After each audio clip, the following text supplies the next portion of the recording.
Nama Louis van Gaal sebelumnya santer diberitakan akan mengisi posisi Direktur Teknik PSSI. Kabar tersebut awalnya dihembuskan oleh media asal Spanyol Marca. Media yang berbasis di kota Madrid itu menyebut Van Gaal bakal bertandem dengan Patrick Kluivert yang ditunjuk sebagai pelatih timnas Indonesia. Meski begitu, media Belanda akhirnya membantah kabar tersebut. Jurnalis Ziggo Sport Wietse van der Rohe memberikan kabar terbaru terkait masalah ini. Menurutnya, pemberitaan yang diturunkan oleh Marca dan sempat membuat gempar ternyata salah. Kami telah menanyakan hal tersebut. Van Gaal pun menjawab tidak, itu tidak akan terjadi. Sebut Wietse van der Rohe. Mantan pelatih Bayern Munich dan Manchester United itu mengaku tidak mau berpergian jauh. Usia Van Gaal memang sudah menyentuh 73 tahun. Tentu hal ini sangat rentan untuk sering berpergian jauh dari Belanda ke Indonesia dalam rangka memenuhi tugas sebagai Direktur Teknik PSSI. Belum lagi, Van Gaal punya riwayat kanker prostat yang dideritanya pada tahun 2024. Ia mesti rutin menjalani pemeriksaan serta perawatan untuk memulihkan penyakit tersebut. Di tengah kabar penolakan itu, muncul isu Van Gaal akan menjadi pelatih timnas Belgia. Media Belanda Football Premier mengklaim sosoknya saat ini menjadi favorit untuk menangani timnas berjuluk Red Devils itu. Kabar itu didukung dengan adanya laporan dari media Belgia, yaitu Het Laatste Nieuws, yang menyebutkan Louis van Gaal akan jadi salah satu kandidat juru taktik anyar jika Asosiasi Sepak Bola Belgia memecat Domenico Tedesco. Media tersebut mengabarkan bahwa karir Domenico Tedesco tinggal menghitung hari sebagai juru taktik Belgia. Federasi Belgia menilai Van Gaal cocok untuk menangani timnas Belgia, mengingat saat ini tidak banyak pelatih bagus yang sedang menganggur dengan banyak pengalaman menangani tim nasional. Van Gaal pun dinilai memiliki rekam jejak yang bagus dan masuk sebagai kandidat pengganti. Meski sudah berusia 73 tahun,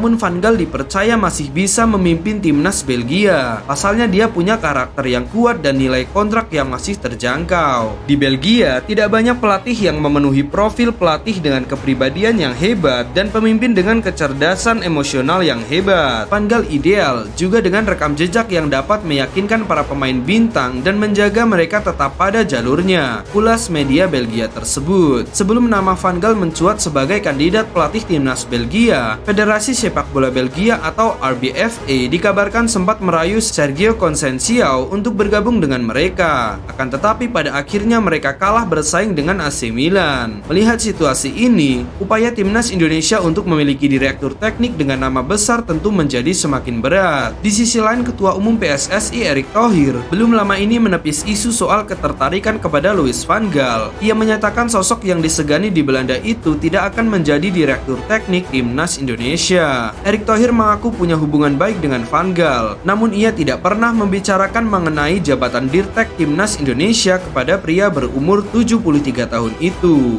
Saya punya hubungan baik dengan Louis van Gaal, tapi saya tidak pernah membicarakan untuk posisi Dirtek. Ya, itu cuma gosip, ujar Erick Thohir di YouTube Liputan 6. Posisi direktur teknik timnas Indonesia sendiri saat ini tengah lowong. Sebelumnya posisi itu diisi oleh Indra Syafri yang sekarang menjadi pelatih timnas U20 sejak Agustus 2023. Belum lama ini, anggota Komite Eksekutif atau Exco PSSI Arya Sinulinga mengaku pihaknya masih mencari sosok direktur teknik yang sesuai dengan kriteria. Ia menyebut tidak gampang menemukan seseorang yang pantas untuk jabatan itu. Arya menyebut pekerjaan direktur teknik bukan cuma soal timnas Indonesia saja, namun ada pekerjaan yang lebih luas sehingga butuh orang berpengalaman. Arya menyebut salah satu tugasnya adalah keliling Indonesia mencari potensi pemain. Selain itu, ia juga harus bisa memberikan arahan mengenai filosofi sepak bola tanah air. Direktur teknik itu tidak hanya sekedar membawahi pemain timnas Indonesia, dia juga harus mampu membangun filosofi sepak bola Indonesia, kata Arya Sinulinga beberapa waktu lalu.